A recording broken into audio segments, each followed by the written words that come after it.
Why to be Saved, Part 3. Jesus Christ, Fantasy or History? In this series, we are briefly covering the history and future of the universe according to the Bible, broken down into these 8 steps. In this third video, we'll cover Step 6. 6. Jesus Christ, the Son of God, lived in perfect obedience under God's authority as a representative of humanity. Hebrews 4:15 says Jesus was tempted in all things as we are, yet without sin. 2 Corinthians 5:21 says God made him who knew no sin to be sin on our behalf. As a final act of obedience, Jesus made payment for the sins of mankind by undergoing execution on a cross, so that God might be both perfectly just in his condemnation of sin and perfectly merciful in extending forgiveness of sin to all who receive it as a free gift. Ephesians 1:7 says, "In Jesus we have redemption through his blood, the forgiveness of sins, in accordance with the riches of God's grace." The famous non-Christian historian Flavius Josephus wrote in Antiquities of the Jews in AD 93, "At this time there was a wise man who was called Jesus. His conduct was good and he was known to be virtuous, and many people from among the Jews and the other nations became his disciples.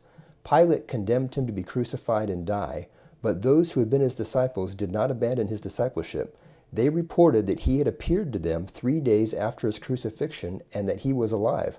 Accordingly, he was perhaps the Messiah, concerning whom the prophets have recounted wonders." The life, death, and resurrection of Jesus Christ are recorded in the 4 Gospels attributed to Matthew, Mark, Luke, and John. Most non-Christian scholars assert that these Gospels were originally anonymous, and their authorship was forged nearly 100 years later to bolster their credibility. This theory was popularized in the late 1800s by 2 German scholars who believed the Gospels were folklore rather than literal events. However, there are massive problems with this theory. First, there are no original sources to support it. Every single early manuscript in existence ascribes its authorship to Matthew, Mark, Luke, or John. Second, by the time the Gospels were allegedly named in the late 2nd century, all 4 had circulated throughout Rome, Syria, Africa, Egypt, France, etc. It makes no sense that they would have remained anonymous while circulating for nearly 100 years, since the churches would have needed a way to differentiate between them during gatherings. And even if they did somehow remain anonymous that whole time, they would have eventually been named independently of one another in different communities around the world, resulting in a diversity of titles, as we have seen with many truly anonymously documents from antiquity. Third, if authorship of the Gospels was forged to bolster their credibility, as the claim goes, it makes no sense that 2 of the 4 Gospels would be attributed to non-eyewitnesses. Fourth, all of the earliest Christian writings by authors who either knew the apostles firsthand or were 1 generation removed were unanimous and unambiguous that the Gospels were indeed authored by Matthew, Mark, Luke, and John. Fifth, in the first few centuries after Christ, even pagan writers such as the Greek philosopher Celsus, who attacked the Gospels as fiction, still accepted that the Gospels were written by their namesakes. The only purported evidence for the anonymity theory is that the Gospels share some material in common. For example, advocates ask why it appears that Matthew used Mark's Gospel as source material for portions of his Gospel, since Mark was not an eyewitness and Matthew was.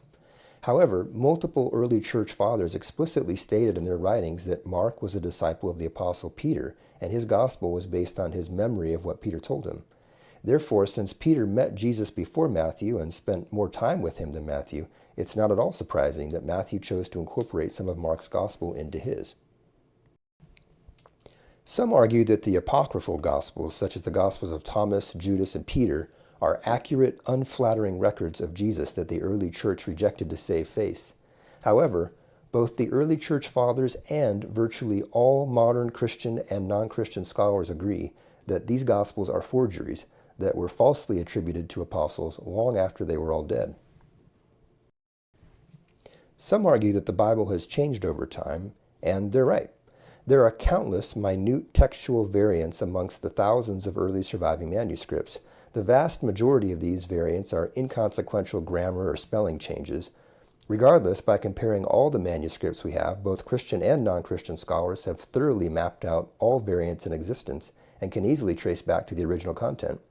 Furthermore, the early church fathers quoted the New Testament over 36,000 times in their writings, and virtually the entire New Testament, as it was originally written, can be reconstructed and corroborated from their writings. There are other reasons to trust the accuracy of the New Testament as well. For example, the book of Acts, which was written by the same author as the Gospel of Luke, includes over 80 details that have been confirmed by historical and archaeological research into numerous cities or regions across the ancient Roman world. For instance, it describes shipport locations, prevalent languages, pagan religious customs, political hierarchy structures, locations of landmarks, and identities of high-ranking officials.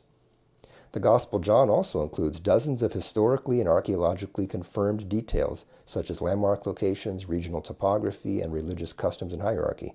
In fact, the New Testament writers included more than 30 historically confirmed people in their writings. But the reasons don't stop there.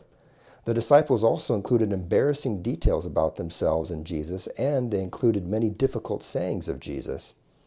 Further, one of the most important pieces of evidence for the Gospels being authentic accounts is their many divergent details. True eyewitness or second-hand witness accounts never perfectly match. If they did, it would only prove that the witnesses had collaborated or been coached. This point was highlighted by the nationally renowned cold case homicide detective Jim Wallace, whose solved murder cases have been featured a record 6 times on NBC's Dateline. Wallace was a devout atheist until age 35, when he was provoked by a Christian friend to investigate Jesus' death as a cold murder case and the Gospels as witness accounts. Wallace set out to debunk the Gospels as inauthentic, but instead converted to Christianity. For a transcript of this video, you can go to my website, danielbecklessons.com.